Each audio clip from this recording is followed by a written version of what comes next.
Hello everyone, welcome to Painless Learning. Our today's topic is Microorganisms, Friend and Foe, chapter number 2, class 8 science part number 1. We are doing part number 1 of this chapter. We will have further parts too. First of all जो topics हम इस video में cover करेंगे वो हैं introduction, major groups of micro organisms habitat, microbes in household product and commercial use of micro organisms. सबसे पहले है इंट्रोडक्शन कि माइक्रो ऑर्गेनिजम्स क्या होते हैं. तो वो ऑर्गेनिजम्स जिन्हें हम अनएडेड आईज से नहीं देख सकते, they are known as microorganisms. वो ऑर्गेनिजम्स जिन्हें हम बिना माइक्रोस्कोप के नहीं देख सकते, they are known as microorganisms. आपने कभी रेनी सीजन के ड्यूरिंग मॉइस्ट ब्रेड पे वाइट और ग्रेश कलर के पैचेस भी देखे होंगे. अगर आप उन्हें मैग्नीफाइंग ग्लास से देखोगे तो आपको दिखेंगे छोटे छोटे ब्लैक राउंडेड स्ट्रक्चर जिन्हें हम फंजाई बोलते हैं. It is also a micro organism. ये भी माइक्रो ऑर्गेनिजम्स होते हैं. माइक्रो ऑर्गेनिजम्स को हम माइक्रोब्स भी बोलते हैं. ये जो माइक्रो ऑर्गेनिजम्स होते हैं वो 10⁻⁻⁶ इतने स्मॉल भी हो सकते हैं. nm ये इतने स्मॉल भी हो सकते हैं साइज़ में. सम ऑफ दीज जैसे कि फंगस ब्रेड पे होता है वो मैग्नीफाइंग ग्लास से दिख जाता है, जबकि जो दूसरे हैं उन्हें एक माइक्रोस्कोप चाहिए होता है उनकी ऑब्जर्वेशन के लिए. जो माइक्रो ऑर्गेनिजम्स की स्टडी है it is known as microbiology, और Anton van Leeuwenhoek is regarded as the father of microbiology. तो Anton van Leeuwenhoek is regarded as the father of microbiology. Next is major groups of micro organisms, microbes के. अब हम groups discuss करेंगे कि उन्हें कितने groups के अंदर और कैसे क्लासिफाई किया गया है. सबसे पहले माइक्रो ऑर्गेनिजम्स जो हैं वो यूनिसेलुलर भी हो सकते हैं या मल्टी सेलुलर भी हो सकते हैं. इन्हें जो है हमने कुछ मेजर ग्रुप्स में क्लासिफाई किया है जिनकी हम बात करेंगे. सबसे पहला ग्रुप है बैक्टीरिया. ये सिंपलेस्ट यूनिसेलुलर ऑर्गेनिजम्स हैं. तो सबसे पहली बात जो हमें पता चली is they are a unicellular organism. इनकी जो है रिजिड सेल वॉल होती है लाइक प्लांट सेल्स. जो एनिमल सेल्स होते हैं उनकी सेल वॉल नहीं होती, लेकिन जो बैक्टीरिया है उनकी सेल वॉल होती है लाइक प्लांट सेल्स. जो बैक्टीरिया हैं उनके 4 टाइप्स होते हैं. जो बैक्टीरिया है उसके 4 टाइप्स होते हैं. 4 टाइप्स में हमने उसे डिवाइड किया है on the basis of shape के बेसिस पर हमने उसे 4 टाइप्स में डिवाइड किया है, जो कि हैं बैकिलस, कोकस, स्पिरिलियम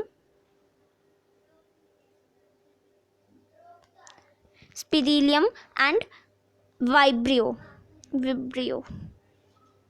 तो जो बैकिलस है इट इज़ रोड शेप्ड, जो कोकस है it is spherical shaped, spirillum is spiral shaped and vibrio is comma shaped. तो ये 4 टाइप्स हैं बैक्टीरिया के. बैक्टीरिया के कुछ एग्जाम्पल्स अगर हम लें तो दे आर लैक्टोबैसिलस और राइजोबियम. ये दोनों बैक्टीरिया हैं. बैक्टीरिया जो है उससे डिजीज़ भी होती हैं जैसे कि टाइफाइड, ट्यूबरक्यूलोसिस, टीबी जिसे हम बोलते हैं, they are caused by bacteria. Next type is fungi. तो जो फंजाई है ये एक बड़ा ग्रुप है ऑर्गेनिजम्स का जिनकी क्लोरोफिल नहीं होती, यानी कि ये हेट्रोट्रॉफ्स होते हैं. ये फोटोसिंथेसाइज नहीं करते, तो दस दे आर हेट्रोट्रॉफ्स. हेट्रोट्रॉफ्स क्या होते हैं? वो ऑर्गेनिजम्स जो खुद अपना फूड नहीं बना सकते और वो दूसरों से फूड ऑब्टेन करते हैं, they are known as heterotrophs. जो फंजाई है वो यूनिसेलुलर भी हो सकती है और मल्टी सेलुलर भी हो सकती है. इसके कुछ एग्जांपल्स हैं यीस्ट, पेनिसिलियम, एस्परगिलस और राइजोपस. नेक्स्ट ग्रुप जो है it is protozoa. Protozoa is the next group of micro organisms. जो प्रोटोजोआ है वो एक ग्रुप है सिंगल सेल्ड माइक्रो ऑर्गेनिजम्स का जिनकी एनिमल लाइक कैरेक्टरिस्टिक्स होती हैं, और ये जो हैं एक प्लेस से दूसरी प्लेस पे मूव कर सकते हैं, जैसे कि अमीबिया और पैरामीशियम. डिजीज़ लाइक डाइसेंट्री और मलेरिया प्रोटोजोन्स ही कॉज करते हैं.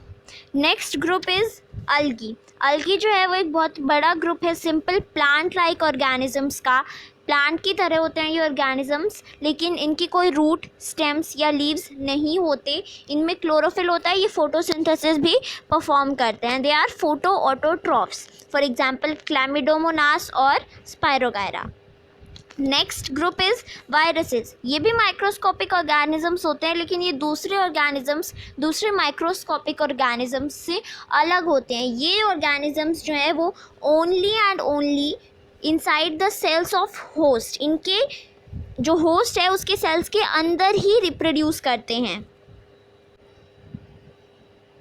Next is micro organisms habitat, कि माइक्रो ऑर्गेनिजम्स कैसे हैबिटेट में रहते हैं, उनका हैबिटेट कैसा होता है। जो माइक्रो ऑर्गेनिजम्स हैं वो पूरे बायोस्फीयर में स्प्रेड हैं, सॉइल में, वाटर में, एयर में, बॉडीज़ में, एनिमल्स की बॉडीज़ में, इंक्लूडिंग ह्यूमंस की बॉडीज़ में भी। ये जो है वो बहुत ही हाई डिग्री ऑफ adaptability में कैरेक्टराइज्ड हैं, as they can survive under all types of environment, from ice cold to hot springs, from deserts to marshy lands. वो हर जगह अडेप्ट कर सकते हैं एक अपने आप को। कई बार कुछ अनफेवरेबल कंडीशंस हो जाती हैं, कई बार टेम्परेचर और वाटर कुछ ज़्यादा ही बढ़ जाता है, तो वो क्या करते हैं, एक हार्ड टफ कवरिंग अपने चारों तरफ फॉर्म कर लेते हैं, जिसे हम सिस्ट बोलते हैं, to save themselves from unfavourable conditions. और जैसे ही वो अनफेवरेबल कंडीशंस ख़त्म होती हैं, फेवरेबल कंडीशंस वापस आ जाती हैं, वो अपनी सिस्ट से बाहर आ जाते हैं और अपनी लाइफ साइकिल को कंटिन्यू करते हैं। जैसे माइक्रो ऑर्गेनिजम्स हैं, जैसे कि अमीबा, वो अकेले रह सकते हैं, वो अकेले ही रहते हैं, और जो बैक्टीरिया और फंजाई हैं वो कॉलोनीज़ में भी रहते हैं। Some grow on other organisms while other exist freely. Next पे हम चलेंगे topic. Next topic is micro organisms and us, micro organisms और हम। माइक्रो ऑर्गेनिजम्स जो हैं वो हमारी लाइफ में एक बहुत ही इम्पॉर्टेंट रोल प्ले करते हैं। हम सब जानते हैं कि लार्ज नंबर ऑफ़ डिजीज़ जो हैं वो माइक्रो ऑर्गेनिजम्स से होती हैं, लेकिन आपको ये जान के बहुत ही सरप्राइज़ होगा कि वो उतने ही यूज़फुल और उतने ही फ्रेंडली भी हैं हमारे लिए। वो फ्रेंडली माइक्रो ऑर्गेनिजम्स भी होते हैं। कुछ माइक्रोब्स जो हैं वो वेरियस पर्पसेस के लिए यूज़ किए जाते हैं। We are gonna read some common beneficial activities जिनमें वो यूज़ किए जाते हैं। नेक्स्ट टॉपिक जो है वो है microbes in house hold products. हम कैसे माइक्रोब्स को हाउस होल्ड प्रोडक्ट्स में यूज़ करते हैं। सबसे पहला प्रोडक्ट जिसमें माइक्रोब्स यूज़ होते हैं, जो बहुत ही कॉमन एग्जाम्पल होगा, दैट इज़ कर्ड, हमारा दही। उसके अंदर माइक्रोब्स यूज़ होते हैं उसे बनाने के लिए। इट कंटेन्स सेवरल माइक्रोब्स होते हैं। इनमें से जो बैक्टीरिया है lactobacillus, it promotes the formation of curd, वो कर्ड की फॉर्मेशन को प्रमोट करता है। It multiplies in milk and converts it into curd. Curd जो है उसे हम इडली और भटूरा में भी ऐड करते हैं to make them soft and spongy. Next is dough, आटा। यीस्ट जो है वो रिप्रोड्यूस करता है रैपिडली और कार्बन डाइऑक्साइड प्रोड्यूस करता है ड्यूरिंग रेस्पिरेशन। तो जो गैस के बबल्स हैं वो डो के अंदर फिल हो जाते हैं और उसकी वॉल्यूम को इंक्रीज़ कर देते हैं, फूल जाता है वो। This is the basis for the use of yeast in the baking industry. इससे हम ब्रेड्स बनाते हैं, पेस्ट्रीज बनाते हैं, केक्स बनाते हैं। Next is cheese.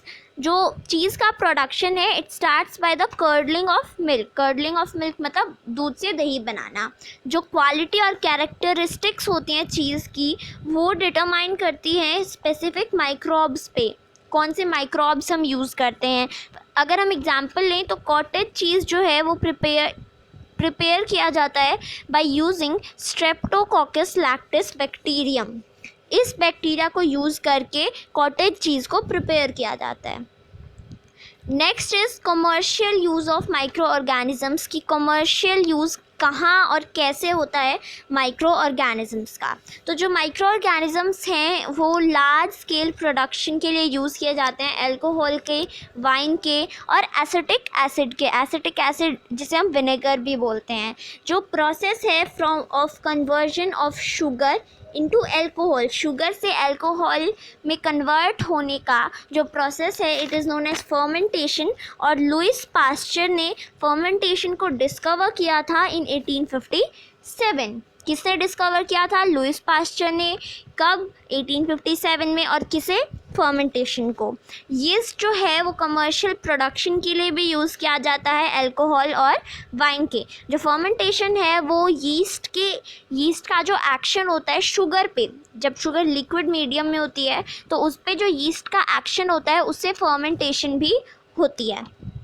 Next is Acetobacter bacteria जो है वो अल्कोहल में ऐड किया जाता है to convert it into acetic acid. तो ये कुछ बेसिक हमारे यूजेस हैं जो कमर्शियल यूज़ होते हैं माइक्रो ऑर्गेनिजम्स के। और भी काफ़ी यूज़ होते हैं, फ्रेंडली यूजेस होते हैं माइक्रो ऑर्गेनिजम्स के, हम उन्हें नेक्स्ट वीडियोज़ में पढ़ेंगे।